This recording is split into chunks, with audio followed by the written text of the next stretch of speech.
Hello, hi everyone. I'm waiting for Michael Baggott to join us, and I can invite him to join me for an Instagram live. How are you all doing today? Hello.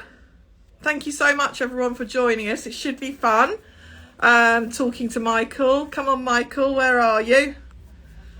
If any of you would like to ask Michael any questions during the chat, I'll try and sort of keep tag of what you're saying.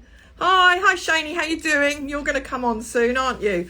And also anyone that is in the antiques business, or tell you what, you don't even have to be in antiques, in fashion, design, furniture, I don't, or vintage, pre-loved, anything, get in touch. If you want to come on Friday and have a little chat with me, I'd love to chat with you. So, you know, anybody that wants to come on, and, you know, if we've created this platform and we've got a lot of followers, people are really interested, come on and chat on a Friday afternoon.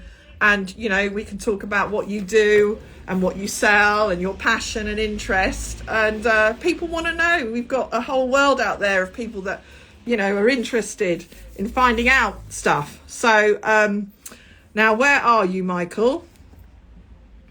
I've got a whole, I've got all these like little notes here of questions to ask him about, you know, his knowledge and his interest in silver, because I think he specialises in old hallmarks, not just in silver, in jewellery as well. So he's going to be a really interesting guy to talk to. So yeah, any of you want to ask stuff as we go along, please feel free. You wouldn't believe it, I've closed my shop just so I can do this live, because I can't we can't serve people and have people in the shop while I'm doing a live. Oh, hi Michael, and I've just had to turn someone away. Can you believe it? Are you there? I've invited you. You've got to accept the invite, Michael. Come on. There's always going to be a technical glitch with these things, isn't it? We've got all these people waiting to chat to you, Michael. Where are you? Come on.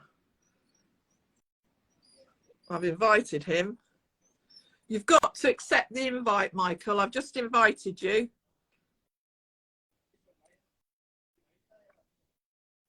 I hope we're not going to have to stop this and start again, guys. I can see I've invited him, but maybe he isn't quite aware of how to do it. Come on, Michael. I've invited you. Hi, Charlotte.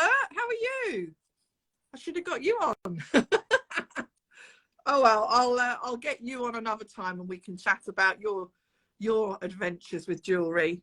Hi everyone. Thank you everyone for joining me. I'm waiting for Michael to accept the invite, which I've just accepted. He's not there now. Come on, Michael. Remove. Go live with. Here we are. Go live. Right. It should work now. Oh, yes! my word. I Michael! was going to before there. You worked out how to do it. I'm so sorry about that. I mean, I did warn you beforehand. You were dealing with a moron, and I wasn't wrong. Well, Michael, you're having a live interview with me, Victoria. We've never met face to face. And I think you've also got another character here. My dog is in here today, and he's a husky, and he always wants attention. So I don't know if it's a good idea, but I've said to the staff in the shop, if he starts making too much noise, and distracting us, which he is. He's been sent out to the back. Oh well, give him a naughty boy. He's been sent away. I don't want to deprive the poor fellow.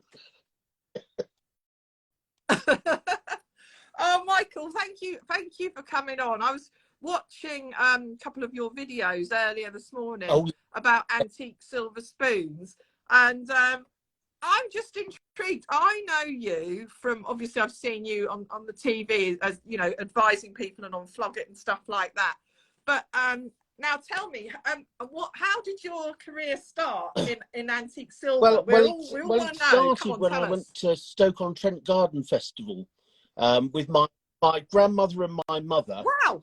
And they love flowers, and I was only a small kid and I didn't.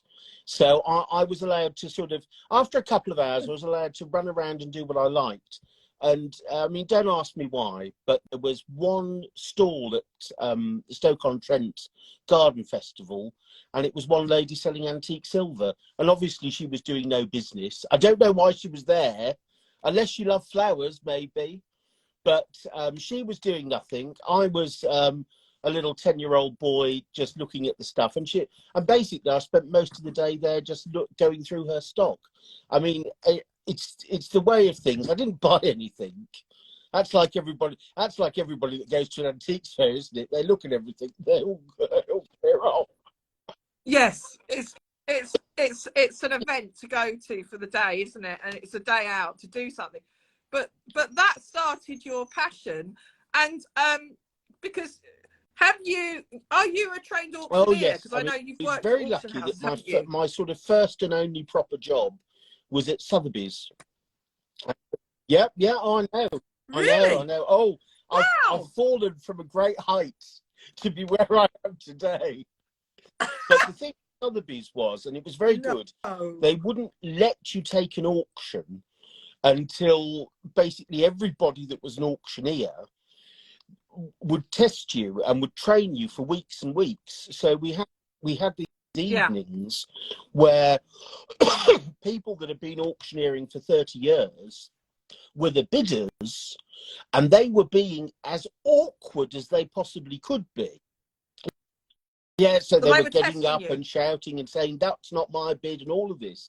So actually, even though we were children doing this, when we took to the rostrum, we had training and we had an idea. And I think the difficulty with a lot of regional auctioneers is you just learn from the person that's there before you. You copy them. And if they're a good auctioneer, that's fabulous. If they're a dreadful auctioneer, it sort of perpetuates it. So I was very lucky to be trained not by one person, but by a whole group of people. And I think there must have been about 300 years of auctioneering experience combined, sort of telling you what you should do and what you shouldn't do. Although that's all changed now because we didn't have the internet, thank goodness. No, the internet must be a bit of a pain for auctioneers because it slows things down. It slows them down. You'll know. You'll sit online and you'll be doing 60 lots an hour. But if I'd done 60 lots an hour, they would have dragged me off the rostrum and beaten me to death. There would have been. Quite seriously, I did about 150 lots an hour, and that. Michael? That was great. What was expected. We had a 300 or 400 lot sale. It started at 11 o'clock. Everybody wanted to be away by 2. And that was the format. But now you have auctions that start at 10 o'clock and you can be waiting till 5 or 6 in the evening for something to come up. And I feel very sorry for you. And then sometimes sometimes, sorry to interrupt you, sometimes the internet breaks down, doesn't it? And you literally have to stop the auction and just wait for it to start up again. And I've just seen greetings from Rhodes, Greece. Hi, thank you for joining us. Michael, I like to, if we keep an eye on who's talking to us, because some people might want to ask you some questions as long as they don't as we go along. For money, that's fine. Oh my God, you're funny. But wow, so how long were you auctioning? And Sotheby's, what a great place to start your auctioneer career. And I didn't appreciate it at the time, but because it was a specialist department, we had so much stuff going through, so much stuff that I was getting sort of 5 years education every year because you were just seeing so much. Really? Most auctioneers will have 2 or 3 silver sales a year. Maybe they'll have 4, and there'll be a few hundred lots in each one. I think at the peak we were doing about 5,000 lots a year. Just crikey. And one thing I want to ask you, which I can imagine some of the followers be interested. So, what's the most amount you've ever reached for an item, and what was the item? The most I ever personally sold, it isn't going to be a breathtaking amount, was a claret jug, which was sort of, my last sale. Really? And it was modelled as a male goose. So rather than just being looking forward, his head was turned up. And I had to go and pick this thing up. We got a phone call just before the catalogue deadline was closing, about 11 o'clock one morning, and somebody rang up and we said, we've got this claret jug, it's shaped like a goose, it's Victorian silver. And I said, where are you? And they're an hour away. So I had to jump in the car, drive there, pick it up, get it back and catalogue it. And we put it in for £10,000 to £15,000, which is a lot of money back then. 25. Yeah, that's a lot. Oh no, there was expect you to say that. The late Queen Mother at that time, she was still much alive. Really? So there was no lack of demand and certainly no problem about paying. And I think we got about £27,000 for it when it sold. But the tragedy was, I mean, it was the most beautiful claret jug you can imagine. All the glass. It was by Alexander Crichton, who made a lot of the late 19th century novelties. But the body, which took my breath away, because it was all engraved with all the feathers and the chest puffing out, that was by Thomas Webb up in Stourbridge. So it was, it was just all the best quality. But I saw it 6 months later in another sale. The glass body was appalling. The dealer that had bought it dropped it. Oh God! I thought you were going to say to me you'd seen it in auction, it made 100,000 or something. Not that it had been damaged. How it happened, but after 130 years, they managed to drop it in 6 months and got smashed. As I understand it, and this tells you the quality of the glass. They sent it all the way to Murano in Italy to get a replacement made.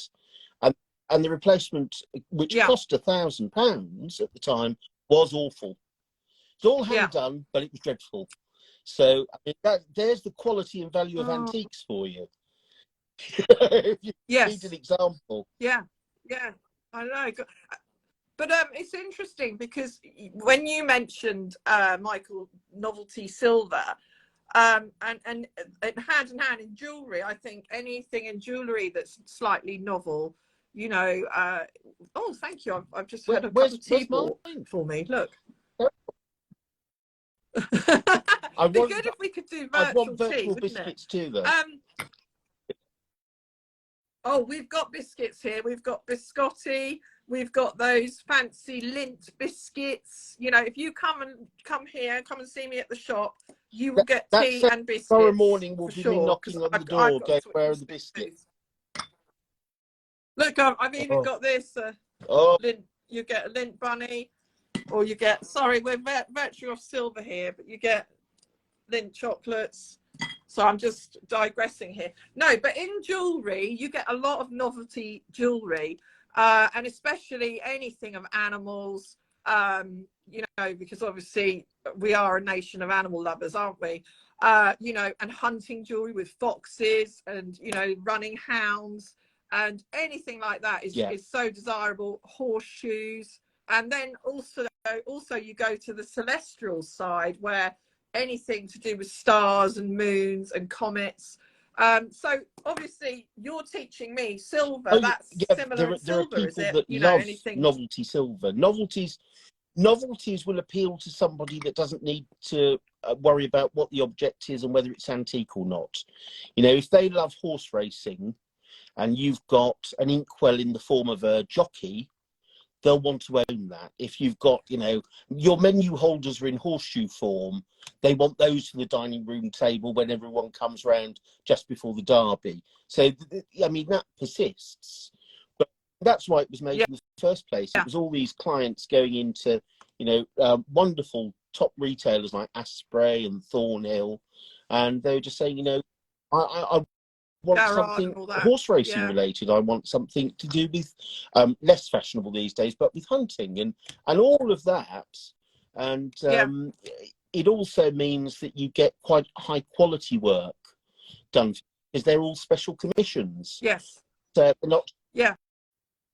Yeah. I mean, if you, a lot of these things with jewelry and I guess silver, you know, if you now had to get a silversmith and commission them to make a specific piece, people, I don't think actually realize how much you would charge, you know, to commission a piece and get someone, a silversmith, to actually sit and work for the time and effort. Yeah. Well, it's all about labour, because when this stuff was being made 150 years ago, the poor person that actually made it they weren't in a luxurious setting, they were in a garret somewhere, and they were filing away, and they were on a few shillings an hour. But now if you want something made by a wonderful silversmith or a wonderful jeweller, they're all known people. I know them on Instagram because we follow most of them, and we see them at their workshop, but they're celebrities. They're not going to do the work for £5 an hour. They might do it. They might do it for £100 an hour or £200 an hour, and that, of course, means that you're not bothered about the material cost of the silver or the gold anymore. It's all about workmanship and time, and then something quite commonplace like I mean, I have a friend that collects sugar tongs, and he's commissioned a few pairs, and sometimes they run into thousands of pounds. Yep. Yeah. Really? But I mean, beautifully and complexly made pieces.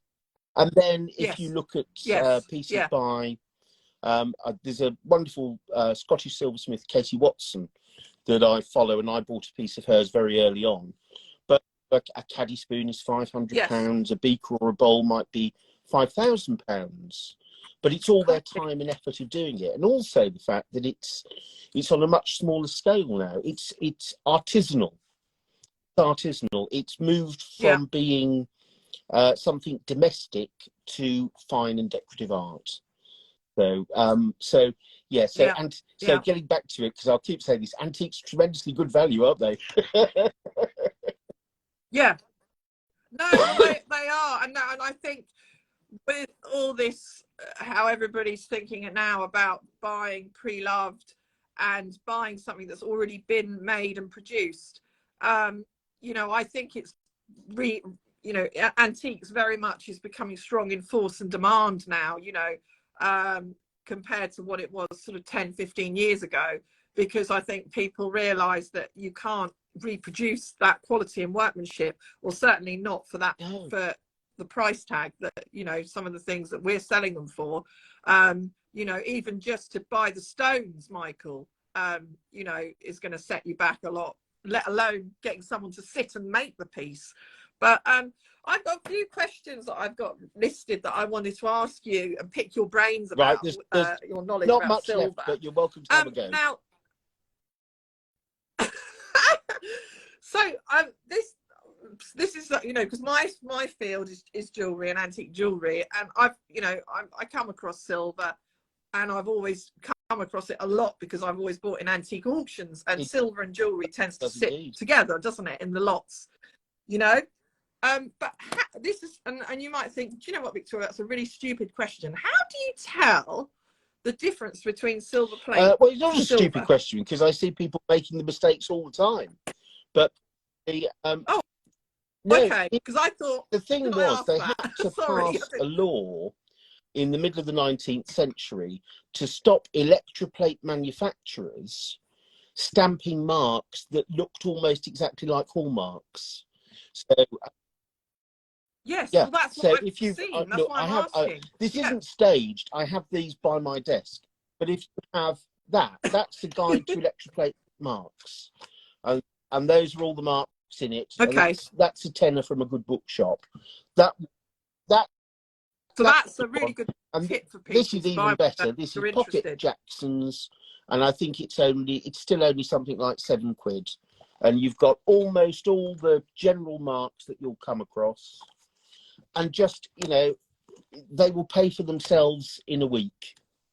You can't know everything. The tricky area, of course, is when you get to provincial silver, because that has all sorts of odd marks. Yes. So I will have mean, people often send me pictures of things that they have, and I'll be able to say to them, well, that's actually an early Scottish piece, and that might be worth £300 or £400. That, I'm afraid, is a piece of electroplate that is worth about 25 pence.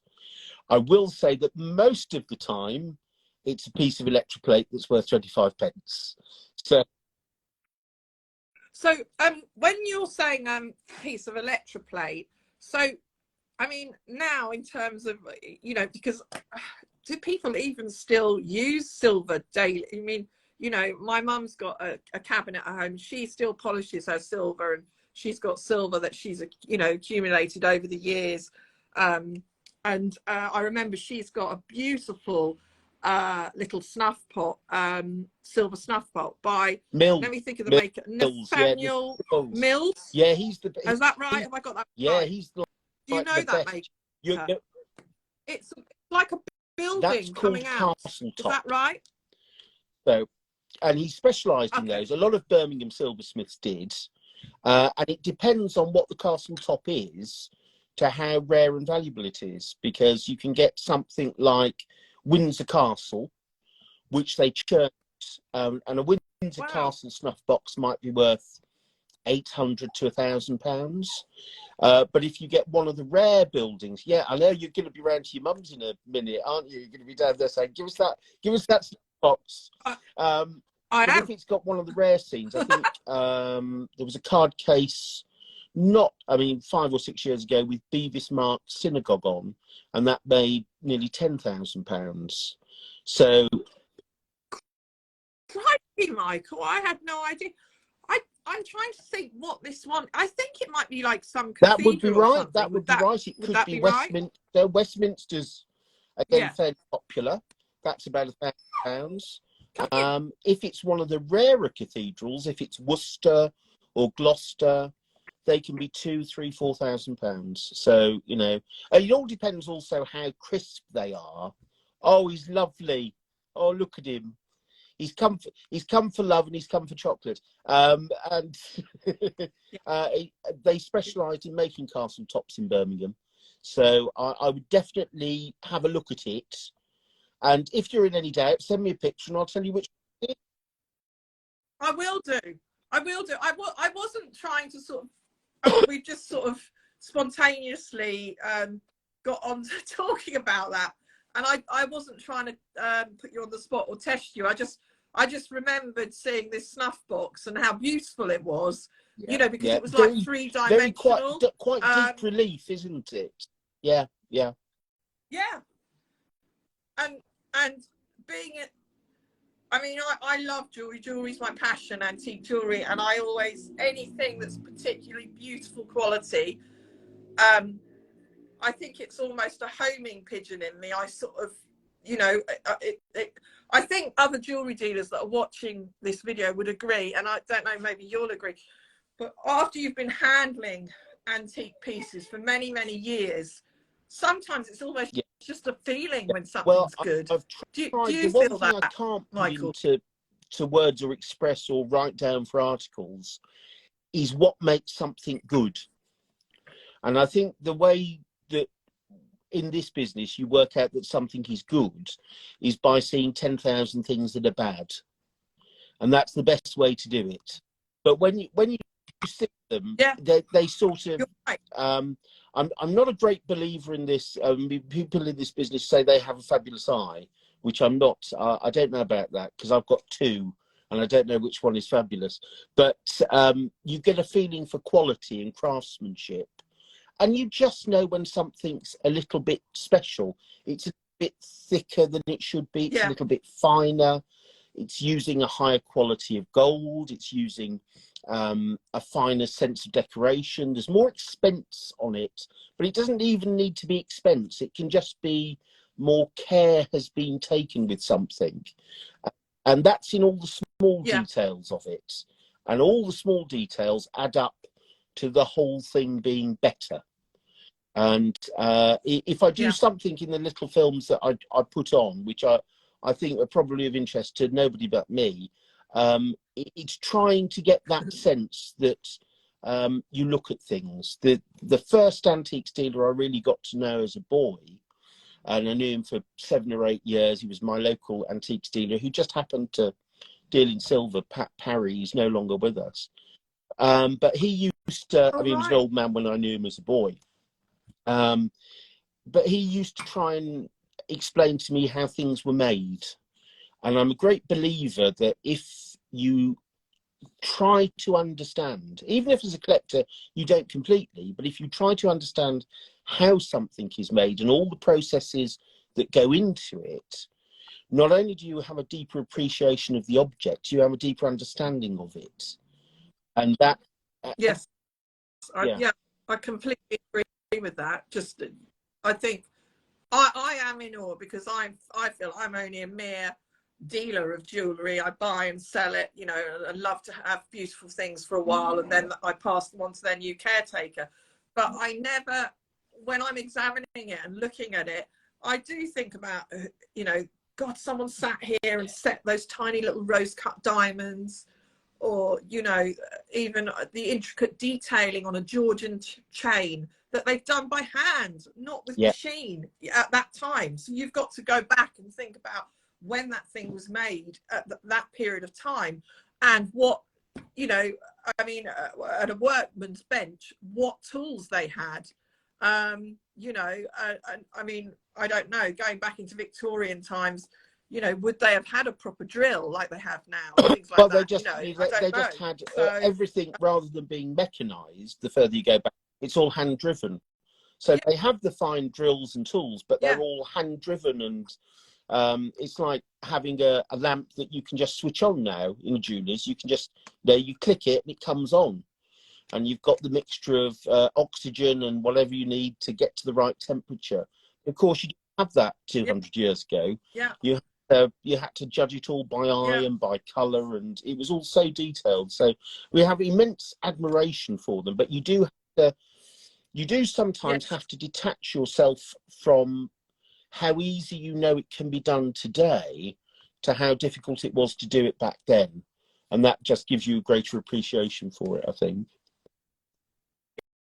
Yeah, I think, and that's why it's really good sitting here chatting to you and like letting our audience listen to that, because sometimes I've found over the years when people are asking me about my knowledge and questioning me about a specific thing, and, you know, they might ask me a question and I'm quite, you know, happy to share my knowledge and talk about things. But I think sometimes people sort of forget what we're talking about, that actually when they made those things, if you actually not thought about, you know, what they had available to them at the time to actually sit and make it, and how long, you know, I mean, even things like enameling. I know we're going off piste here now, but, you know, like the Fabergé enameling and things like that, when they made that, you know, I mean, it's like these incredible pieces of workmanship that are tiny like this, you know, and you can see the fine detailing on them.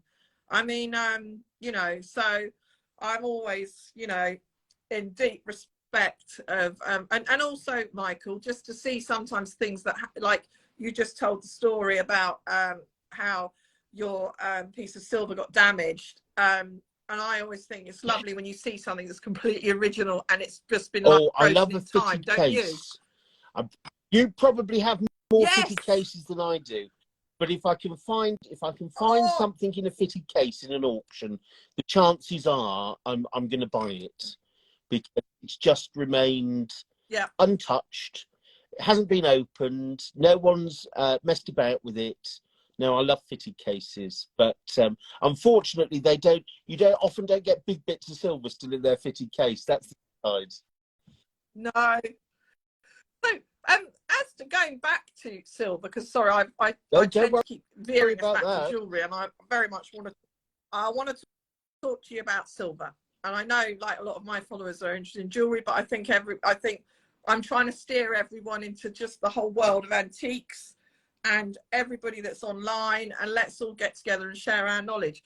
But I always keep hearing that lately silver, nobody wants silver, and silver is only basically worth the weight. You know, I'm talking about solid silver, and that's a specific piece, you know.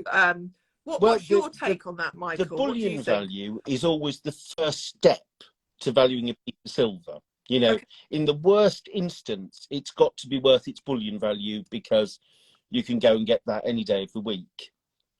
In my experience, in the last, well, since the pandemic, whenever I've tried to buy something very interesting at auction, it's made an absolute fortune. So I don't know who these people are that aren't buying antique silver anymore, but I wish there was more of them, and there were less of the people that kept bidding against me at auction. I've only ever seen auction prices for good things in the last 20 years go up. You know, for good things. So your opinion, you know, if there's followers here watching and they're like, well, I would like to buy a piece of silver for an investment, you know, as long as they're not bidding against you. They bid against me, I'll break their legs.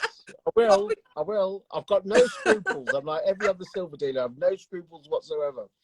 No, the only thing that I can say hasn't gone up as much over the years, and is probably in less demand because of the way we have our tea and our coffee, are actually coffee pots. And oh, really? Sorry? Yeah, coffee pots. Really? Because Coffee pots? Georgian coffee pots, 20, 30 years ago, they either all went to Germany or they all went to America, and they were very sought after. You couldn't buy one for less than about £1,500. Now, Really? but now you can buy a nice coffee pot. Not a fantastic, but you can buy a nice Georgian coffee pot for about 800, 900, £1,000 at auction. And comparatively, that's as cheap as they've ever been. So if I was starting out completely fresh and said, right, I want a lovely bit of Georgian silver, a big bit of Georgian silver, but I don't want to spend fortunes, I would say, yeah, I think I'd go and look for a nice mid-18th century coffee pot. Make sure the cover's marked, because the covers sometimes get damaged and replaced. Make sure, most importantly, the handle is either the original fruitwood handle or it's an old one. I mean, they do break. You know, you can have it made in 1750 and the handle can have broken in 1780. So it's still an old handle. What you don't want is something that's been whipped off recently and they've put just some horrible blocky wooden job on and put lacquer or polish on it. That's horrid. Yeah. But I'd look for coffee pots. And also, just is there, like, would you say English silver fetches more than, say, continental silver? Is there it all depends on what it is. If you've got a piece of Maltese silver, I think a Maltese coffee pot at Woolies recently, last few months, made something like £25,000. Yeah. Crikey. If you've got the American one, if you've got a bit of an early American silver, and it has to be early, it has to be sort of pre-revolutionary, really, then it can be worth 5 times, 10 times what its English counterpart is worth. It's all about rarity, really, and how collectible this stuff is. Unfortunately, London made, there used to be a premium in the 60s. Ian Harris wrote a price guide. It's a brilliant thing, this big thick price guide for antique silver, and in it he goes through all the different sorts of silver you can get and what you should be paying per ounce. And when you see London, if it's made in London, it's worth this much. If it's made in York, Newcastle or Chester, it's worth so much less. And actually, over the last 40 years, that's done that. So all the provincial stuff is really sought after and rare. And the London stuff, the run-of-the-mill mid-range London silver of the 18th century is less appreciated than it used to be. But it's wonderful quality. So it just depends. But so say if somebody had I was going to say 50 quid, that probably wouldn't buy you much. Say they had £150 to invest and they wanted to buy a piece of antique silver. Could they get quite a lot for that, Michael? You can actually get quite a lot for £50, because you can go on and you can buy stuff, if I'm allowed to mention it, on eBay still.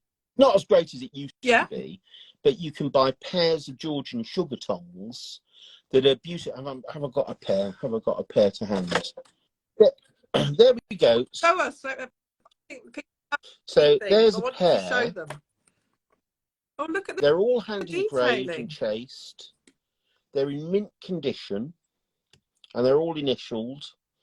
And they're about 50, 60 pounds worth. And so, yeah, how old are those? They're hallmarked in the bowls. They're by Thomas Wallace the First, and they're made in about 1770, 1775. So they're 250 years old. Mint condition. Wow, that's incredible. You know, I'd sell you those for 60 quid.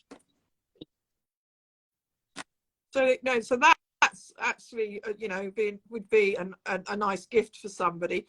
What about things like salt and pepper sets and things like that, and you know, little silver milk jugs and things like that? I mean, those worth having. You're mentioning all the right things because I have them to hand. Yeah. Am I? I find that's consistently throughout my dealing career, that has been one of the most popular shapes of cream jug you can find. Everybody loves that. They love the little pot-bellied mid-18th century cream jug. In fact, I've got to put my eyes on and see when that was made. 70. Same as me. I can't read any hallmarks or any price tags. That's the price of dealing with small things you look at all the day. Your eyes go funny. Yeah. But 1744. That's a beauty. That's not typical because it's better than most. So something like that with an original cipher on the front. It's got a scratch weight. A lot of 18th century and 19th century silver was sold by weight and then so much for the manufacture. So you will see these little scratch weights. In this case, it's 2 ounces, 18 pennyweight on the bottom. I don't think you'll be, probably won't see that, but oh, you might. So it's just there above the hallmarks. Yes. Yeah. Can see the hallmark. We can see the hallmark. That sort of thing. If you found a bog standard one, it might be 150 quid. This one is better than most, so it's 350 quid. But this is sort of the Rolls-Royce version of it. So is it? So you're showing us the cream of but cream I mean, jugs, some cream jugs can be 25,000-30,000 pounds if you've got the right one. Oh my goodness me. I mean, because some people might be watching this and they've got their family silver just gathering dust or whatever on the side at home, and they don't actually realize they could have something like that of that value. So it is. I mean, lots of auctioneers, lots of dealers, lots of friends send me pictures. I don't have a website anymore, but I've still got an email address. So if you've got something, send me. Yes, sorry. Just to see how people can get in touch send with you, me an Michael. email. My email's baggotsilver@btinternet.com. Send me a picture, and if I can help you, I mean, I'm not sort of on the mountain of wisdom, an all-seeing eye, but if I can help, I certainly will. Well, I think you're the same as me. You know, this is our business and our livelihood, but it's our passion as well, isn't it? So you know, like I'm riveted sitting here chatting with you about it. I think, you know, you can't shut me up, and I don't expect we can shut you up, so we could just be chatting on this. In 3 hours' time, when everyone else has gone home, we'll still be chatting. Yeah, because there's so much to talk about, isn't there? There's so many turnings that you can go and avenues you can discuss things. Because one of the things I was going to say, I know you said to me, we will round this up soon, guys, because I'm sure Michael's got better things to do than sit chatting to me all the time. But you know a lot about Hallmarks, I've written a book don't you? on York Hallmark. I went out of print now, I'm afraid. I published it 13 years ago, and it I only had 100 copies printed, and we sold them in sort of the first 12 months. So what's your It's book the called? longest What's your title in book called, history. Michael? It's an illustrated guide to York Hallmarks, 1776 to 1858. Pause for breath, and a transcript, an index of the Assay Office Ledger, 1805 to 1821. So that, yeah, I know, I must have been mad, but I enjoyed doing that. That's the one thing from all of this that I'm enormously pleased I did. It's not perfect. It's out of. Yes. It was the worst thing was because the title is to 1858, which is when we thought the York Assay Office closed. 2 weeks after I published it, somebody found something that was made in 1863. So it was right for 2 weeks only. But that's good because A, it was a fabulous discovery, and B, I ended up with it. So you know. Well, that was fate. But do you know, we will round this up soon, guys, but because I've got like a whole list of things here. I'm never going to ask you everything, so maybe we'll have to do another chat another time, Michael. But back to Hallmarks, and I wanted to ask you about the different assay offices and things. I mean, I must admit, for me, with jewellery, I look at Hallmarks and I still have to look them up in the Hallmark book. I can't, some of them I think, oh, I think that one might be 1907, and bang, it was, and I've got it right. And I'm like, if you ask me, did you learn that? Did you memorize that? How do you know that? I haven't got a clue. It's just gone in there somewhere. Maybe a beautiful ring, and I just particularly loved that ring, and I remembered, you know, it was Birmingham 1907 or something like that. I don't know, you know, what goes in my head. But for you, do you can you recognize things from memory? I've got a couple of friends that call me the elephant, and they aren't being rude about my weight. It's because they sort of described and marked me over the phone, and I usually start off by saying, well, I can't be absolutely certain, but I think it's, and it annoys them. It annoys them. I do. I don't have a photographic memory, but I can remember most hallmarks that I see.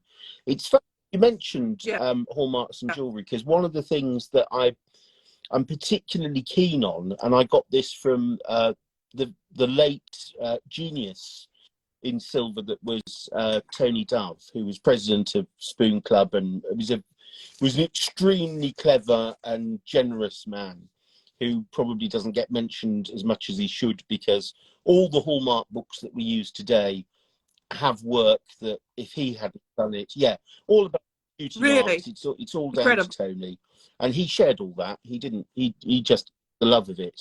I mean, the thing is, Michael, that's so important, because in everything that we do, silver and jewelry, these hallmarks, the Hallmark acts and hallmarking is incredibly important. I know not everything was always hallmarked, certainly not in jewelry, and some things, you know, certainly in the Georgian period, not everything is, you know, most things weren't hallmarked, okay? And when did the hallmarking come into play in the Georgian in about 1300. 1300. There was an act before that, but hold on, Michael. Michael, I'm just going to stop you because Kitty's just said, sorry to stop you mid-flow, we'll go back to that. But my friend Kitty Verity, she's in Portobello Road. Hi, Kitty. She's absolutely gorgeous and she has lovely jewellery. But she just said, comment, oh, Mr. Dove was wonderful. I always said hi to him at Portobello Road. Oh, Kitty. And then someone else, look, they've said, indeed, he used to come and visit me at the Passage too, and that was working 9 to 5. He was a beloved and very well-known figure, and he's much missed. But he got me into, he told me all about mourning rings. Now, look at these. Show us. These are both Newcastle mourning rings, and the reason I'm showing them to you is they're extremely rare because they're Newcastle. But there's something that I've noticed that a lot of dealers that have mourning rings don't quite realise, and I think it's probably because of the hallmarking. After 1798, and you'll know this, you could assay 18 karat gold. But what people tend to forget is that you could still assay 22 carats. So these are two very rare Newcastle rings, but one has just a standard mark and a duty mark. And I'll try and get a photo of these and put these up on Instagram after. And that was made. Yes, I think people love that. Thank you so much. That was made in 1811, and that is 22 karat gold.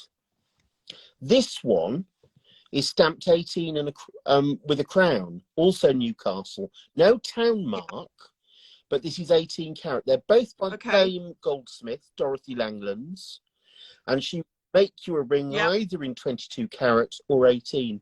And I've just noticed that a lot of dealers of mourning jewellery get very much into the history of the person it commemorates, but they don't pay huge attention to the marks, whereas I'm completely the other way round. No, you're right about that. So it's an interesting field, and if anybody's got any gold mourning rings with odd marks on, I would, even if they're not for sale, they don't have to be for sale. It's not all about the money. I would be fascinated.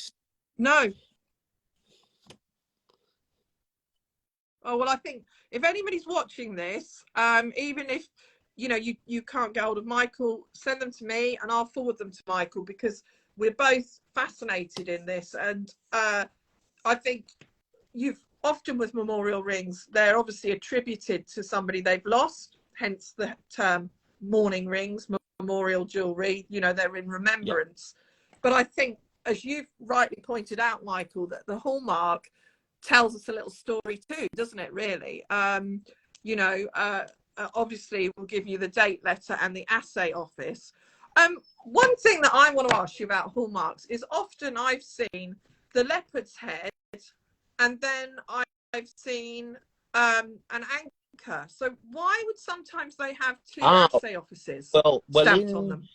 When we had Britannia's silver, I'll do this very quickly, in 1697 it came in. Sorry, when guys, I wanted to know about this. So 1920 sterling silver came back, you basically had all the regional assay offices going back to sterling silver, but they adopted, alongside their own town mark, the leopard's head. So this is a big, I didn't know. It's a big myth. I never knew that if something's got the leopard's head on it, it's London. It's not true. The leopard's head is the town mark for London, but you'll see it's Newcastle, Chester, Exeter, Newcastle, and with some gold you'll get it on other assay offices as well. So you just have to go back and buy one of those Hallmark books and go through it, you see, each time. It's laborious, isn't it? There you go. I think you need to do a second edition. Michael, you need to do a second edition. You need to shorten the title. Yes. And I think we could have a top seller. But there are literally 3 or 4 people that still want a copy, so it'd be worth doing. Yeah, no, in seriousness, I think it could be worth it, because, you know, now more than ever, people want to know about hallmarks and, you know, what do they mean? And be quiet. Sorry, that's my dog. He's likes looking at the window and watching people walk past. We're talking about hallmarks. He doesn't care. Dogs don't. No, he doesn't. He just, look, I'm fed up. You're not giving me attention, and stop talking to your phone. But so when we see the two with the leopard's head, and we might see you know, anchor for Birmingham, would that would signify that the ring has been assayed in Birmingham? Am I correct? If there's another town mark besides the leopard's head, that town mark is for where the piece has been assayed, and it causes a lot of confusion. But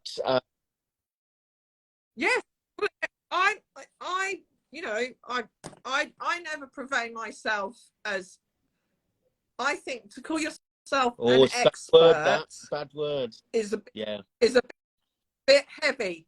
It's too heavy. No, I don't want to be called an expert, because I am learning always. When I go to Portobello and I chat to other dealers and I look at pieces, I'm always absorbing new you know, new information. And so when I sometimes see other people on Instagram, they portray themselves as an expert.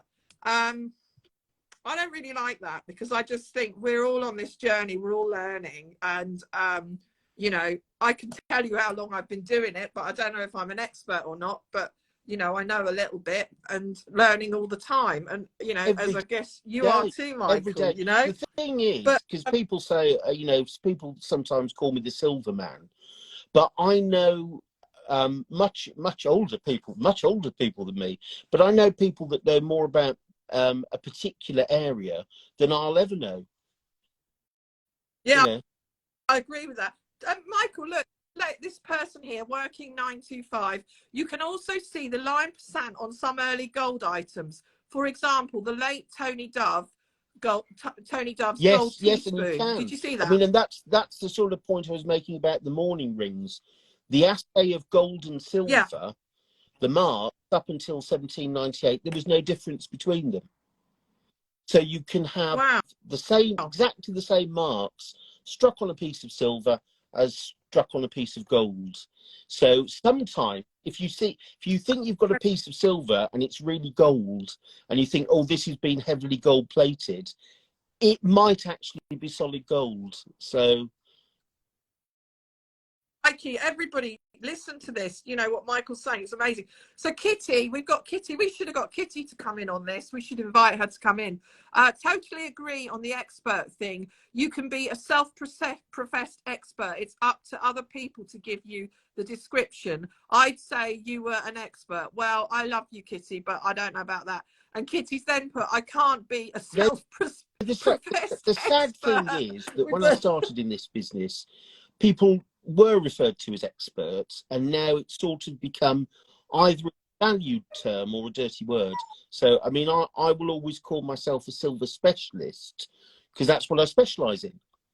But would you know what, Michael? That's when I was. I'm just rounding all my notes up because I don't even need them because I'm just chatting to you. I said, when I said, oh, Michael Baggott's coming on, and I put silver specialist, and no disrespect to you, and you've got a wealth of knowledge. It's amazing. I'm loving this. But I just think expert, people need to be, use that. I don't know at what point I could ever call anyone an expert, because I just think life itself, this is how I am. It's all a journey with turns and pit stops, and who knows where we're going, what we're doing. I mean, I tell you what, Michael, if you'd have said to me, I think you'd probably agree with me, 5-6 years ago, I'd be sitting in my shop looking at my phone, doing Instagram lives with people, like, you know, meeting you. I'd have gone, no, I wouldn't be doing that. I'm not doing that. So, Kato, Charlotte, what? So you couldn't grab if I could turn the camera around and show everyone. In fact, I don't want to not disturb our live, but my dog is sitting in my shop window looking at me, because he's not getting attention from me. So he's oh God, talk about a distraction. But I want to go back, because I want you to sort of benefit from this chat, Michael. Can people buy silver from you? No, you don't that's have a why I website, turned to Instagram and started doing and YouTube and doing these little films, because my website of 14 years sort of collapsed in on itself, and I sort of I was getting bored with the whole thing anyway. They can just message me through Instagram or send me an email, and most of the things that I'll show in the little films that I do are available. Some, I mean, you'll know this, some things are available at the right price, but they're sort of yours. They're sort of yours until somebody makes you a good offer. And I've got to the stage of life now where I really only buy things I like. I mean, it's not and I only buy things I love, because we've only got so much time on this globe and so much money, and why would you buy anything that you didn't love and wanted to keep forever, if that's what happens with it? So I'm not in a panic or a rush to sell anything, but if somebody wants to give something a new home, just let me know.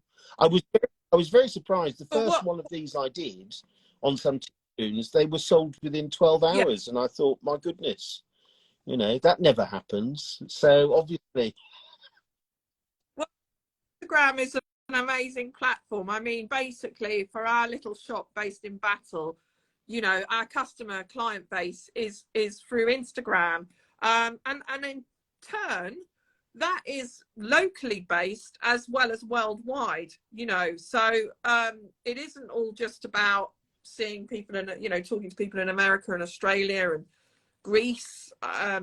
You know, I've built up quite a big client base actually in Scotland, of people that like to chat to me and have bought jewellery, and every single person that reaches out to me and, you know, contacts me and asks me, even if they've never bought anything from me, Michael, I'm really humbled that people want to talk to me. You know, I think, crikey, why do you want to talk to me? I was thinking this when you asked me to come on here. I thought, what talk to the likes of me? But no, it's lovely, and the thing is, it's never an. By the way, Thomas, you know Thomas Forrester. Bad luck. Yeah, I saw him yesterday. I was in London. I've been to Grays to see a few friends, and I was walking down South Molton Street, and we were both on the phone, and we were like, boom, walked into each other, and he cut his phone call, and I cut mine, and we chatted, and he's going to come on in a couple of weeks' time. Oh, well, tell him, give him my best, and try and get his more salacious stories out of him.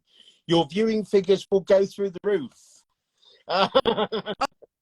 Oh, I'm sure he is so charismatic on the camera, because I said to him, oh, Thomas, would you just come on a video for me on and just say hi to the followers, you know, because I said, oh, everybody will know who you are, or people that watch daytime TV will know. And he was like, yeah, sure, I'll do a video. And I videoed him, and he was into TV presenting mode straight away. He's got the polish. He's got polish and charm as our Thomas. You know, you can't get away from that. Even if you can't get away from it. And actually a really good auctioneer, isn't he? Yeah, he is a good auctioneer. And also extremely, well, you'll know this, extremely knowledgeable about jewellery. I mean, that was his bread and butter. Before he became an auctioneer, he was a runner for a very big firm of jewellers. So, you know, he knows his corundums from his car. Yeah, he does. I mean, whenever I go to view his auction, I can sit there and, to be honest, it's hard for me to look at the jewellery, because we just chat shop the whole time, because I'm a chatter, he's a chatter. But you know, in life, I think it's good to talk to people, and if you've all got a common interest, you know, it's fantastic. But I'm going to round it up now, because I think we've been chatting, and I know we're going to have to shut our shop soon, and the phone keeps ringing here, the dog keeps trying to distract me, people are looking in the window, I'm trying to talk to you. I hope the minute this finishes, there's a rush of customers in through the door, the dog behaves himself, and the people on the phone want to buy things that they've seen last week, and it's all going marvellously. Well, I can imagine the dog might do a poo-poo, because I think that's sort of... Stop it, Kato. He's honestly, you could... this shop, it's a bit crazy in here, Michael. I've had people come down and visit me. I think we've got a ghost in here as well. But this building, if you ever come down to Battle or East Sussex, let me know, because you'd be welcome to come and visit. But this shop is the oldest shop in Battle. It's 1623. Yeah, and we've got witches' claws marks. Do you know about them? No. Up on the beach. You know, like they were said to ward off, you know, in the window frames of Tudor buildings. If you ever look at anything of that age, if you go into a property of that age, you might see some early pubs and things. If you ever go to Shrewsbury or Stratford-on-Avon or somewhere like that that's got these early buildings, you'll see, I'm not going to take the phone and show you, but we've got crisscrosses in the oak beams, and they were this is what I've been told. Someone else might say no, that's not what they are, But we had a lady who rents the flat from us upstairs had a medium in, and she said they were to ward off evil spirits in the medieval times. And they're not a nasty thing. They're protective. Just that's what they keep used to out do. evil spirits. I'll put some of those up at Sotheby's next time I'm there and see if it keeps all the other silver dealers out. And if it does, we've got the thumbs up for that. It'd be fantastic. Lewis will be running at the door. He won't be able to get in. He will say, why can't I get in? I said, I've warded it, Lewis. You can't get in. There you go, followers. I think we've just given you all a big tip how to ward off. If you want to get rid of someone, if someone's really pissing you off, I'm going to crisscross. I'm going to do it. If it works, it's going to be fantastic. I don't know, but I think they're called cat's claws marks or something. But yeah, it's funny. Now, I'm going to ask you a completely couple of random questions now. They're not even really anything to do with silver. Have you got any other hobbies apart from I like your cooking, interest in silver? I like chess. I like losing to people at chess because I can't ever beat them. And but apart from that, it's the all-consuming passion of antiques, I'm afraid. Doesn't leave a lot of time for anything else, does it? No. Well, you obviously read a lot and and study. So I mean, that in itself, how many hours in the day do you have? So I've asked you about that, the hobbies. Now, this question, I heard this on a radio show, and I thought, I'm going to ask, when I have my guests on, I'm going to ask them that because I think it's a great question.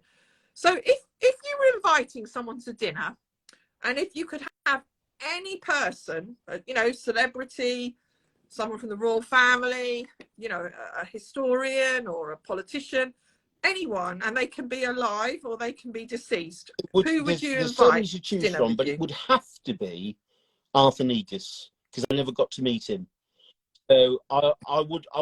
Oh God, I loved him. Does everyone know who Arthur Negus was? Oh my God, there's no one been anyone like him ever. And I want Arthur to come. I want to cook him something marvelous, and then I want him to take him around all my furniture that I've bought, and I want him to be gentle with me, and not tell me, what bits have been replaced and what started off life as something else. But that would be the dream. But unfortunately it won't happen, but it would be Arthur. Yeah. Yeah. Oh, that's a lovely thing to say. I remember him, and that is just, that's so lovely, Michael. And one thing, this is just, what star sign are you? Is that bad? Fiery. Well, I'm a bit fiery. That's the thing. But there's no harm in that. Good. We like a bit of spirit. We like a bit of spirit, and this, guys, is going to be my last question, and then I'm going to let everyone go because I've got to shut this shop up. Right-handed. Are you left or right-handed? I hope these aren't bank security questions, are they? There's nothing to steal. No, to steal. All for me, because mainly everyone I've interviewed so far, they've mainly been lefties, like me. I'm left-handed. Be quiet, Cato. They've mainly been lefties. And I think the last person I interviewed, I think, was right-handed. I think David Harper, he was right-handed. But yeah, I think Zualika and Matt Wildsmith, they're two jewellery dealers. They were both left-handed, and I'm left-handed. So it's like the left. It's more for my head. I was just thinking, I wonder if there's a thing going on here in the antiques world that we're mainly left-handed. But no, I often do. No, but it's been a pleasure. Thank you so much to let me waffle on, because most people get rid of me after 5 minutes. It's going to be very lovely. I have to say, Michael, you've been a breeze to talk to.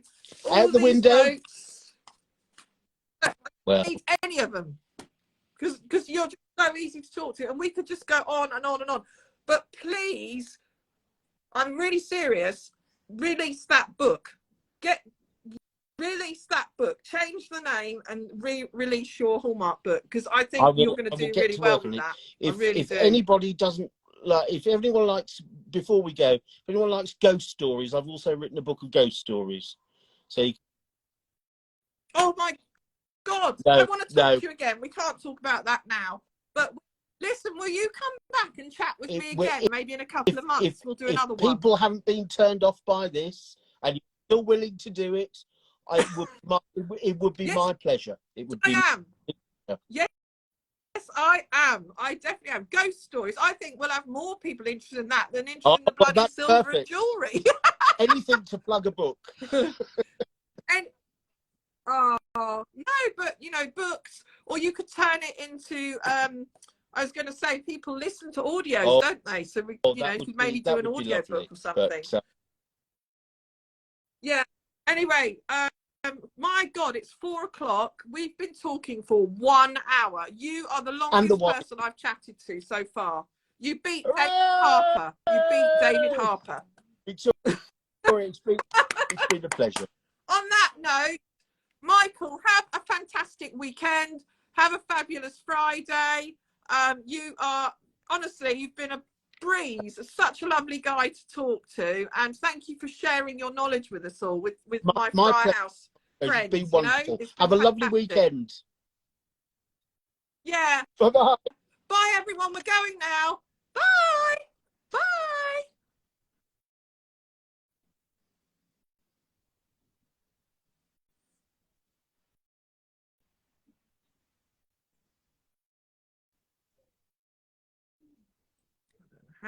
How you stop this, guys? How do I stop it? Bye, everyone. I'm ending it now.